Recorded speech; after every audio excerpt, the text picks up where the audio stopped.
కాదు సార్. ఈ కులాలకి అధికారాన్ని ఎవరిస్తున్నారు? మీరే కదా! బీసీలే కదా! అదే ఆ! అవును. ఆ! డెమోక్రసీలో ఉన్నాం మనం. మీరు బ్యూరోక్రసీలో సుదీర్ఘకాలం పనిచేశారు. ఇప్పుడు మనం చంద్రుడి మీదకో, ఇంకెక్కడికో పోతున్నాం అనుకుంటున్న రోజుల్లో ఇంకా కులం చుట్టూ తిరగాల్సిన పరిస్థితి ఉందంటారా? మీలాంటి వాళ్ళు కులగణన, కులం అనే ప్రస్తావన తీసుకురావడాన్ని ఏ రకంగా సమర్థించుకుంటారు?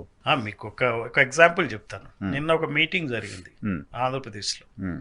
అమరావతిలో. హ్మ్. అమిత్ షా వచ్చాడు. ఆయన హ్మ్. ఆయన పటేల్ కులానికి చెందిన ఆయన, హ్మ్. అంటే మన కమ్మారెడ్డి కులానికి చెందిన ఆయన, హ్మ్. గుజరాత్లో. హ్మ్. మరి ఆ వేదిక మీద హ్మ్. తెలుగుదేశం పార్టీ ప్రెసిడెంట్, రాష్ట్ర పార్టీ ప్రెసిడెంట్ హ్మ్. పల్లా శ్రీనివాస్ యాదవ్ కనపడలేదు. హ్మ్. మరి బీజేపీ పార్టీ ప్రెసిడెంట్ పురంధరేశ్వరి కనపడింది. హ్మ్. ఏమిటని అని చెప్పండి. మరి లోకేష్ ఎట్లా కనపడతాడు? లోకేష్ స్థానంలో పల్లా శ్రీనివాస్ యాదవ్ కూర్చోవాలి కదా కనీసం. హ్మ్. హ్మ్. మరి ఎక్కడుందండి ప్యారిటీ? వంగలపూడి అనిత కనపడ్డారుగా? అదే అంతవరకు బ్యాలెన్స్ చేయగలిగారు. హ్మ్. ఆమె హోమ్ మినిస్టర్గా డిజాస్టర్ మేనేజ్మెంట్ రిలేటెడ్ సబ్జెక్ట్ కాబట్టి ఆమె ఉన్నారు. హ్మ్. సో మరి ఇక్కడ ఒక పార్టీ ప్రెసిడెంట్ లేడుగా, హుహు. హుహు. రాష్ట్ర పార్టీ ప్రెసిడెంట్. ఆయన హ్మ్. ఎక్కడైనా కనపడుతున్నాడా మీకు? హుహు.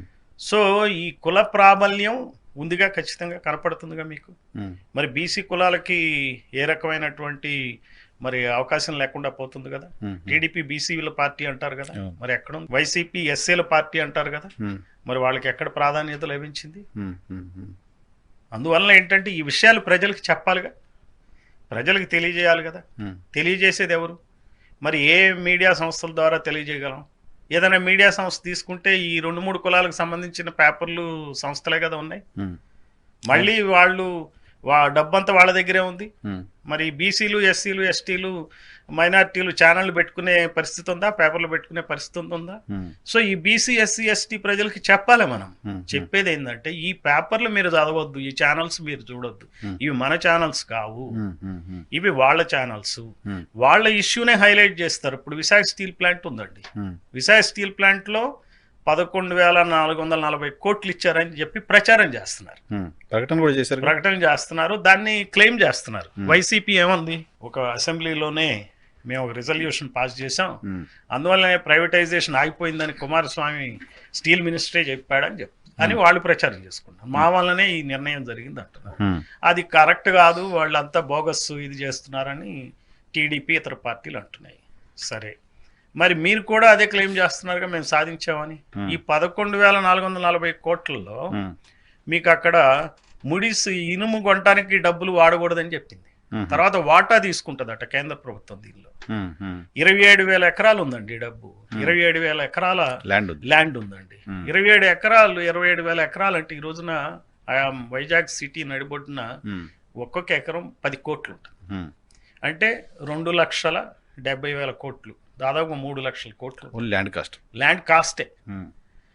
అంత దానికి ఉంది 25,000 కోట్ల రూపాయలు అప్పు. అప్పు. దానికి 11,000 ఇచ్చామంటున్నారు. హ్మ్. ఈ 11,000 పెట్టుబడిగా ఇవ్వట్లేదు, దానికి ముడిసరుకు కొనడానికి ఇవ్వట్లేదు. ఇస్తే వాళ్ళు లాభాలు ఆర్జిస్తారు, హ్మ్. వాళ్ళ అప్పులు వాళ్ళే కట్టుకుంటారు. హ్మ్. అప్పులు తీర్చడానికి ఇస్తున్నారు. హ్మ్. అంటే ఏం చేస్తున్నారు? ఈ రిట్రెంచ్మెంట్ చేయటానికి, జనాలు రిటైర్ అయినప్పుడు వాళ్ళకి బెనిఫిట్స్ ఇవ్వటానికి, వీఆర్ఎస్‌లు. విఆర్ఎస్కి ఇవ్వటానికి, హ్మ్. కాంట్రాక్టు ఉద్యోగులు 2,000 మందిని టెర్మినేట్ చేయడానికి, వాళ్ళకి డబ్బులకి ఇవ్వటానికి, హ్మ్. అవన్నీ కలిపి చేస్తున్నారు. హ్మ్. ఈ డబ్బులు వాడతారు. హ్మ్. అంటే ఏంటి? రేపొద్దున అదానికి కానీ జిందాల్కి కానీ అమ్మితే హ్మ్. వాళ్ళకి ఈ భారం ఉండొద్దు అన్నట్టు ఓకే. ఓకే. ఓకే. క్లీన్ చేసి పెట్టేస్తాం క్లీన్ ముందు. చేసి పెడుతున్నారు. హ్మ్. ఇప్పుడు హ్మ్. అంటే ఏంటంటే పెళ్లి చేసేటప్పుడు పెళ్లి కూతురు రెడీ చేసేసి, హ్మ్.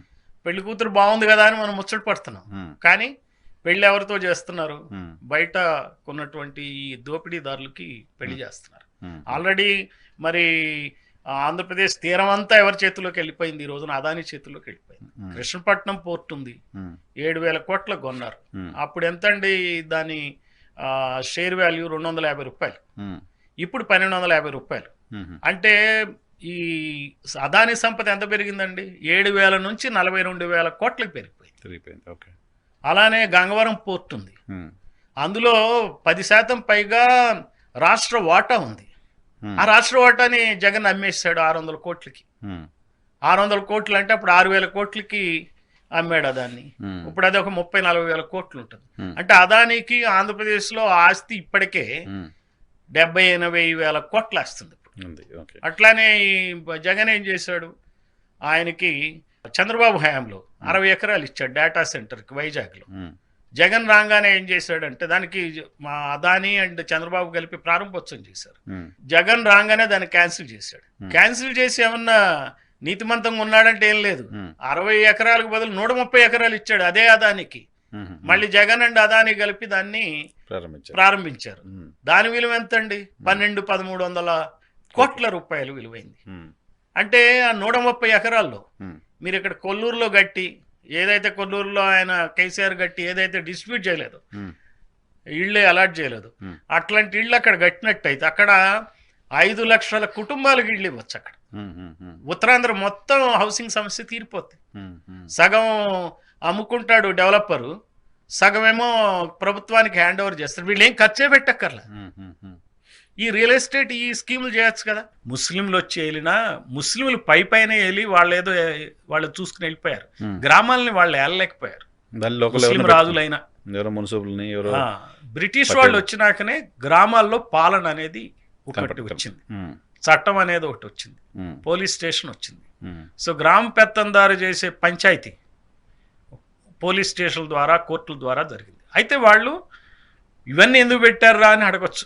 అంటే మన మీద ప్రేమ పెట్టంటే కాదు, ఉమ్, వాళ్ళు ఈ దేశాన్ని వాళ్ళ చెప్పు చేతల్లో ఉంచుకోవాలంటే ఈ కుల వ్యవస్థని కట్టడి చేస్తే గానీ కాదు అని చెప్పి కూర్చున్నారు. వాళ్ళు ఓకే. ఓకే. చేసి ఉమ్, దీన్ని డెమోక్రటైజ్ చేస్తే గానీ మనకి కాదు అని చెప్పి కూర్చున్నారు. ఉమ్, ఆ సమయంలోనే మీకు ఏమైపోయింది, వాళ్ళ కాలంలో సరిగ్గా 100 సంవత్సరాల క్రితం ఉమ్, చిత్పవన్ బ్రాహ్మణులు బయలుదేరారు. ఉమ్, ఓ పక్కన జ్యోతిబా పూలే, ఇంకో పక్కన అంబేద్కర్, ఉమ్, వీళ్ళందరూ ఏంటంటే బీసీ ఎస్సీ ఎస్టీ జాతుల్ని మేల్కొల్పటం మొదలుపెట్టేటప్పటికి, విద్యకు దగ్గర చేసేటప్పటికి ఉమ్, ఈ బ్రాహ్మణులు ఉలిక్కి పడ్డారు. ఉమ్, అంతటి మరాఠా యోధుడు శివాజీనే దించిన పీష్వాలు చిత్పవన్ బ్రాహ్మణులే. ఉమ్, ఉమ్, ఉమ్, అరే ఇది ఎట్లా రాని అని చెప్పి ఆలోచించి వాళ్ళు ఆర్ఎస్ఎస్ సంస్థ స్థాపించారు. ఉమ్, హిందూ మతం వాళ్ళకి స్వాతంత్రం కాదు కావాల్సింది, వాళ్ళ పెత్తనం కావాలి. ఉమ్, ఉమ్, ఉమ్, హిందూ మతం ఉద్యమాన్ని చేసి హిందుత్వం పేరణ మనకి చెప్తా ఉంటారు. ఓకే. ఓకే. ఆ ప్రాసెస్లో మీకు ఏమవుతుందంటే ఎప్పుడు కూడా ఈ ఫ్యూడల్ స్ట్రక్చరు ఉమ్, ఏదో రూపంలో మనల్ని కమ్ముకొస్తానే ఉంటుంది. ఓకే. సో ఆ ప్రాసెస్లో ఏమైందంటే స్వాతంత్రం వచ్చినాక కూడా ఉమ్, బ్రాహ్మణ ఆధిపత్యంలోనే అటు నెహ్రూ కావచ్చు, ఇక్కడ బూర్గుల రామకృష్ణరావు కావచ్చు, అక్కడ టంగుటూరి ప్రకాశం పంతులు కావచ్చు, రాజాజీ కావచ్చు, గోవిందవల్లం పంత్ కావచ్చు, వీళ్ళందరూ బ్రాహ్మణ్ చీఫ్ మినిస్టర్సే ఎక్కువ కాలం దేశాన్ని ఏలారు. ఓకే. వాళ్ళ దగ్గర నుంచి గ్రామాల్లో గట్టిగా ఉన్నటువంటి కమ్మారెడ్లు ఏం చేశారంటే వాళ్ళు అధికారాన్ని గుంజుకోవడం మొదలుపెట్టారు. అట్లా నీలం సంజీవ్ రెడ్డి గుంజుకున్నాడు ఉమ్, టంగుటూరి ప్రకాశం పంతులు. ఉమ్, ఆ నీలం సంజీవ్ రెడ్డిని అదుపు చేయడానికి నెహ్రూ ఏం చేశాడు, ఒక ఎస్సీకి సీఎం చేయడానికి ప్రయత్నించాడు. ఆయన పాపం 2-2.5 సంవత్సరాల కన్నా దామోదరం సంజీవిని పని చేయనివ్వలేదు. ఉమ్, చేసేటప్పటికి ఈ రెడ్ల ఆధిపత్యానికి తలంచు తప్పల ఉమ్, నేషనల్ పార్టీ. సో ఆ రకంగా సంజీవ్ రెడ్డి తర్వాత బ్రహ్మానంద రెడ్డి, ఈ లోపల ఏమైపోయింది, చెన్నారెడ్డి వచ్చాడు. ఆయన ప్రాంతీయ ఉద్యమం ద్వారా రెడ్ల ఆధిపత్యం కోసం తను తెలంగాణ నుంచి నేనవ్వాలని చెప్పి ఆయన ట్రై చేశాడు. ఉమ్, దాన్ని కట్టడి చేయడానికి ఏం చేసింది ఆమె, ఉమ్, పివి నరసింహరావు ఒక బ్రాహ్మణ్ చీఫ్ మినిస్టర్ పెట్టి. మళ్ళీ మీకు చిత్రమైన విషయం ఏంటంటే ఉమ్మడి అసెంబ్లీలో మొదటి 6 ఎన్నికల్లో ఉమ్, బ్రాహ్మణ్ ఎమ్మెల్యేస్ దాదాపు 20 నుంచి 25 మంది ఉండేవారు. ఓ, ఉమ్, మీకు ఇప్పుడు ఒకళ్ళిద్దరే అవును. మీరు ఏదో బుక్ రాశారు చూసారు నేను. ఏంటి ఇది? కులాంధ్రప్రదేశ్. కులాంధ్రప్రదేశ్ అని. కులాంధ్రప్రదేశ్ ఉమ్, అన్ని దేశమే కుల భారతం. ఇది ఉమ్, ఆంధ్రప్రదేశ్ వరకు దాని టైటిల్ కులాంధ్రప్రదేశ్ అని రాశాం. ఏంటి ఆ బుక్లో మీరు మెన్షన్ చేస్తే? మేము ఏం చేసామంటే గత 16 మనకి ఎంతవరకు 16 ఎన్నికలు జరిగినాయండి ఉమ్, ఆంధ్రప్రదేశ్ కానీ తెలంగాణ కానీ. ఉమ్, ఈ ఆంధ్రప్రదేశ్లో ఏమైందంటే ఆ 13 జిల్లాల ఆంధ్రప్రదేశ్ ఉంది కదా, ఉమ్, అందులో ఎంతమంది ఎమ్మెల్యేలు అయ్యారంటే 2902 మంది అయ్యారు. 2902. 2 తెలంగాణలో 1743 మంది ఎమ్మెల్యేలు అయ్యారు. ఉమ్, అయితే కమ్మారెడ్లు వచ్చి అక్కడ 1207 మంది ఎమ్మెల్యేలు అయ్యారు. ఓ, ఉహు, వాళ్ళు 10% కన్నా ఎక్కువ ఉండే అవకాశం లేదంటే ఒక 300 మంది ఎమ్మెల్యేలు కావాలి. 300 పోయి 4 గింతలు అయ్యారు, 1200 మంది ఎమ్మెల్యేలు అయ్యారు. ఉమ్, సో కులగణన అనేది ఎందుకు అవసరం, ఇదే చెప్తున్నాం. ఎమ్మెల్యేల కులాలు తెలిస్తే మనకి ఉమ్, అప్పుడు మనం ఏమవుతున్నామో తెలుసు. అదే బీసీలు ఎంతమంది అయ్యారు ఎమ్మెల్యేలు, ఉమ్, 498 మంది అయ్యారు. మరి సగానికి సగం ఉన్నప్పుడు 1500 మంది బీసీ అవ్వాలి, ఉమ్, కానీ 498 మంది అంటే 500 ఎమ్మెల్యేలు దాదాపు అంతకన్నా 1/3 అయ్యారు. అదే తెలంగాణలోకి వచ్చేటప్పటికి ఇక్కడ ఏంటంటే మనకి కమ్మారెడ్డి కాకుండా వెలమ కులం కూడా ఉంది. వీళ్ళు 798 మంది ఎమ్మెల్యేలు అయ్యారు. 1743లో బీసీలు కాదు, కమ్మారెడ్డి వెలమలు. కమ్మారెడ్డి 700 పైన 798 అంటే 800 అయ్యారు. వీళ్ళు ఎంత ఉంటారండి పర్సెంట్? తెలంగాణలో 5% ఉంటారు మొత్తం కలిపి. అవును, 5% అంటే ఎంతమంది కావాలా? 100 కన్నా తక్కువ అవ్వాలి. కానీ 800 మంది అండి, 8 రెట్లు ఎక్కువ ఉన్నారు. అదే ఇక్కడికి వచ్చిన బీసీలు దాదాపుగా 60% ఉంటారు. 60% బీసీలు అంటే 1743లో ఎంతమంది అవ్వాలా మీరు చూడండి. సో 60% దాదాపు 1000 పైనే అవ్వాలి. ఎంతమంది అయ్యారు? 279 మంది అయ్యారు. 300 కాపులు బలమైన సామాజిక వర్గం అనుకుంటాం ఈ రోజు తెలంగాణలో. బలమైన సామాజిక వర్గమే, ఎక్కువ పాపులేషన్ ఉంది. ఈ రోజున అసెంబ్లీలో 3 ఉన్నారు. తెలంగాణ అసెంబ్లీలో మొత్తం 300 కాపులు 3 ఉన్నారు. గౌడ్లరే బాగుంటారా, తెలంగాణ గౌడ్లు గట్టుకుంటారు అనుకుంటారు. ఆంధ్ర గౌడ్లు 4 ఎమ్మెల్యేలు. యాదవులు అరే సూపర్ కదా తెలంగాణలో యాదవులు అనుకుంటారు. ఆంధ్ర వాళ్ళ ఫీలింగ్ ఏంటంటే ఈ తెలంగాణలో బీసీలకు బాగుంటుందని.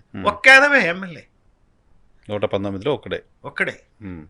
అదే మళ్ళీ బ్యాక్ టు ఆంధ్రప్రదేశ్ వస్తే యాదవ్ ఎమ్మెల్యేలు మొత్తం కలిపి అయింది 48 మంది అండి. స్వాతంత్ర్యం వచ్చిన దగ్గర నుంచి ఇప్పుడు 16 ఎలక్షన్లో 16 48 మంది అయ్యారు. అలానే ఈ గౌడ్లు సెట్టిబలిజలు కలిపి అయిన ఎమ్మెల్యేలు 86 మంది అయ్యారు. గౌడ్లు సెట్టిబలిజ కలిపితే 86 మంది. అందులో శ్రీసేనులు అని కూడా ఇంకో సెక్ట్ ఉంటుంది, ట్యాపింగ్ కమ్యూనిటీ, మన గౌతులచ్చన్న గారి కమ్యూనిటీ, గౌడ్ల కిందే భావిస్తారు. సో 86 మంది అయ్యారు. అంటే ఇద్దరు కలిపితే 114 మంది ఎమ్మెల్యేలు అండి. గౌడ్లు యాదవులు ఎంతమంది ఉన్నారో ఆంధ్రాలో రెడ్లు కమ్మలు వాళ్ళకన్నా తక్కువే ఉంటారు. డౌట్ ఏమైనా ఉందంటారు? నేను చెప్పిన ఎవరైనా కాదంటారు? అందుకే చెప్పిన మీరు కాదంటే కులగణం చేయమంటారు. నేను కులగణం చేయండి, చేస్తే తెలిసిపోతుంది ఎవరు ఎక్కువ ఉన్నారో తెలిసిపోతుంది. సో ఆ ప్రాసెస్లో మీకు 114 మందే గౌడ్లు యాదవులు ఎమ్మెల్యేలు. అందుకే బీసీలు ఇప్పుడు వరకు 136 కులాలు ఉంటాయి ఆంధ్రప్రదేశ్లో. 20 కులాలే అసెంబ్లీలోకి ఎంటర్ అయినాయి. 20 కులాలే. కొన్ని కులాలు అయితే ఒక్కొక్క ఎమ్మెల్యేనే. రజక ఒక ఎమ్మెల్యే, విశ్వబ్రాహ్మణ ఒక ఎమ్మెల్యే. పేరుకి 20 కులాలు ఎంటర్ అయినా ఓ 10-12 కులాలు మాత్రం ఒక్కొక్కసారి ఎంటర్. అంటే ఎంటర్ కానట్టే లెక్క. 1 MLA is almost negligible. So వీళ్ళు ఏం చేస్తారు, ఈ కమ్మారెడ్డి కుల పార్టీలు ఏం చేస్తాయంటే యాదవులు గౌడ్లకి మిగిలిన బీసీలకి పంచాయతీ పెడతారు. ఇప్పుడు ఎస్సీల మధ్య పంచాయతీ పెట్టారు కదా, వర్గీకరణ అని పంచాయతీ పెట్టారు. ఇంతవరకు చేయలేదా కదండి? 30 సంవత్సరాల నుంచి అయ్యి ఏమన్నంటే కోర్టు కేసులు అంటారు కదా. మరి అదే అగ్రవర్ణాల రిజర్వేషన్ 10 రోజుల్లో చేసేసుకున్నారు, కోర్టు కేసే లేదు. 10% వచ్చేసింది. బీజేపీ గవర్నమెంట్ చేసింది, స్టేట్ గవర్నమెంట్స్ ఇంప్లిమెంట్ చేసేసినాయి. మరి ఎవరు ప్రశ్నించరే? అగ్రవర్ణాలకు రిజర్వేషన్ ఉంది, 10% రిజర్వేషన్లు ఇచ్చారు. మీకేంటి రిజర్వేషన్లు అంటారు అగ్రవర్ణాలు? మరి వీళ్ళకి రిజర్వేషన్లు ఎందుకు తీసుకున్నారు మీరు? 10% పైగా. మీరు ఎంతమంది ఉన్నారు ఇప్పుడు తెలంగాణలో? 5% ఉంటే 10% రిజర్వేషన్లు. అరే బీసీలు 60% ఉంటే 25% రిజర్వేషన్లు తక్కువ. అలానే అక్కడ 50% మంది ఉంటే ఆంధ్రప్రదేశ్లో బీసీలు 25% రిజర్వేషన్లు. కానీ అక్కడ కమ్మారెడ్డి కులాలందరికి కలిపి 10%. ముఖ్యమంత్రి కులాల వాళ్ళకు కూడా రిజర్వేషన్లు అండి. మనకి 3 రకాల కులాలు ఉన్నాయండి ఆంధ్రప్రదేశ్లో కానీ తెలంగాణలో కానీ. అక్కడ కమ్మారెడ్డి ముఖ్యమంత్రి కులాలు చూస్తున్నాం లాస్ట్ 6 decadesలో. మిగిలినవి వెలమ కులాలు, అంటే వైశ్య లేకపోతే వెలమ, రాజులు, బ్రాహ్మిన్స్, వీళ్ళందరూ ఎమ్మెల్యే కులాలు. గౌడు, యాదవ్, ఇవి ఒక 20 వెలమ ఎమ్మెల్యే కులాలు ఉంటాయి. ఇక్కడికి వచ్చేటప్పుడు ముఖ్యమంత్రి కులాలు 3 కాదు 2 మళ్ళీ. ఇక్కడ కమ్మ మనం ఎక్స్పెక్ట్ చేయలేము, ఏదో అద్భుతం జరిగితే తప్పిస్తే. రెడ్డి, వెలమ కులాలు ముఖ్యమంత్రి, మిగిలినవన్నీ ఎమ్మెల్యే కులాలు. కానీ ఈ 20 తప్పిస్తే మిగిలిన వాళ్ళు అన్ని ఓటర్ల కులాలే. ఓట్లేయటమే వీళ్ళ పని, ఏం లేదు వీళ్ళకి. సో ఈ ఓటర్ల కులాలు ఆలోచించాలా, మనం ఎన్నాళ్ళు ఈ ఓటర్ల కులాలుగా ఉంటాం, మనం ఎమ్మెల్యే కులాలు కావాలా అనే దృష్టితో ఆలోచించడానికే నేను వీళ్ళు సృష్టించే విభేదాలు, ఎస్సీ వర్గీకరణ కానీ బీసీ ఎంబీసీ కానీ అవ్వకూడదనే నేను చెప్తాను. నేను అందరూ కలిసి కట్టుకుండాలి, కలవాలి. వర్గీకరణ జరగకూడదంటారా?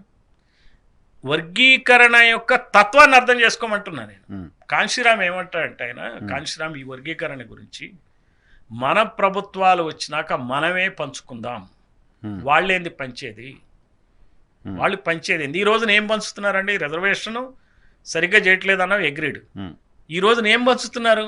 ఉద్యోగాలు లేవుగా, ఉమ్, ఉద్యోగాలు లేవు కదా, ఉద్యోగాలన్నీ ప్రైవేట్ పరం అయిపోతున్నాయి కదా. ఉమ్, ఇప్పుడు విశాఖ స్టీల్ ప్లాంట్నే ప్రైవేట్ పరం చేస్తే ఉమ్. అక్కడున్న 20,000 ఉద్యోగాలు ప్రైవేట్ గవర్నమెంట్ అయిపోతుంది. సెక్టర్ లో ఉంటే రిజర్వేషన్ ఉంటుంది, ప్రైవేట్ సెక్టర్ చేస్తే ఇంకా జీరో కదా. గవర్నమెంట్ లో కూడా కాంట్రాక్ట్ ఎంప్లాయీస్ చేస్తున్నారు, చేస్తున్నారు రిజర్వేషన్ లేకుండా అవుట్ సోర్సింగ్ చేస్తున్నారుగా, ఉమ్. ఇంకా రిజర్వేషన్లు ఎక్కడ